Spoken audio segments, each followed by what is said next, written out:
அனைத்து வாகன சேதங்களுக்கும் அதிகப்படியான இழப்பீடு பெற்று தருகிறது உங்கள் ஆப்பி கிளைம். ஒரு கட்சியை மையப்படுத்தி பலமான அரசு அமைக்கப்படுவதன் மூலமே புதிய அரசமைப்பு உருவாக்க முயற்சிகளை முன்னெடுக்க முடியும்.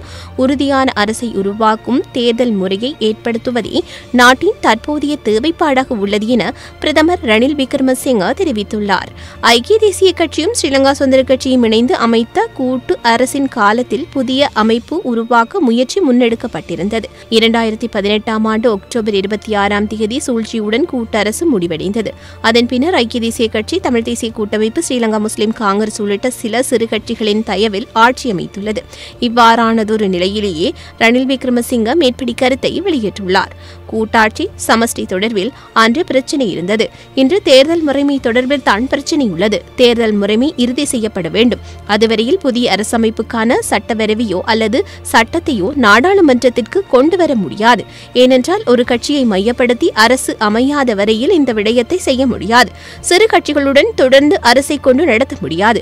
ஆகவே உறுதியாக அரசை அமைக்கும் தேர்தல் முறையை உருவாக்க வேண்டும். அதன் பின்னரே புதிய அரசமைப்பு பற்றி சிந்திக்க முடியும் என்பதே யதார்த்தமானதாகும் என்று அவர் குறிப்பிட்டுள்ளார். அவர் மேலும் தெரிவித்ததாவது, தேர்தல் முறை தொடர்பில் தற்போது அரசியல் கட்சிகளுக்கு இடையில் இணக்கப்பாடு ஏற்படவில்லை. பிரதான கட்சிகள் ஒரு நிலைப்பாட்டிலும் மற்றும் சிறுபான்மை கட்சிகள் பெரிதொரு நிலைப்பாட்டிலும் உள்ளன.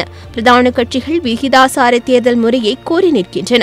ஒரு கட்சிக்கு அதிகளவு உறுப்பினர்கள் கிடைப்பார்களாயின் அந்த கட்சி அரசை அமைத்துக் கொள்ளக்கூடிய வகையில் அமைய வேண்டும் என்று கருதுகின்றன.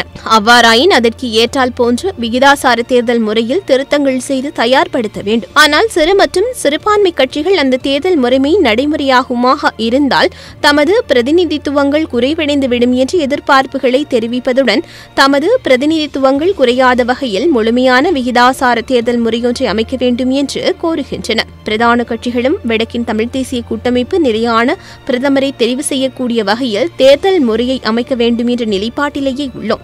அவ்வாறான தேர்தல் முறைமை இல்லாது போனால் மின்னுயர்த்தியில் உறுப்பினர்கள் சிக்கிக்கொண்ட நேரத்தில் வாக்கெடுப்பு நடத்தப்பட்டால் பிரதமர் மாறிவிடுவார். ஆகவே அத்தகையதொரு தேர்தல் முறை அவசியமாகிறது என குறிப்பிட்டுள்ளார். அனைத்து செய்திகளையும் பார்க்க ஐபிசி தமிழ் நியூஸ் சேனலை சப்ஸ்கிரைப் பண்ணுங்க. உடனுக்குடன் செய்திகளை தெரிந்து கொள்ள வேண்டுமா? அப்போ கீழே இருக்கிற பெல் பட்டனை மறக்காம கிளிக் பண்ணுங்க.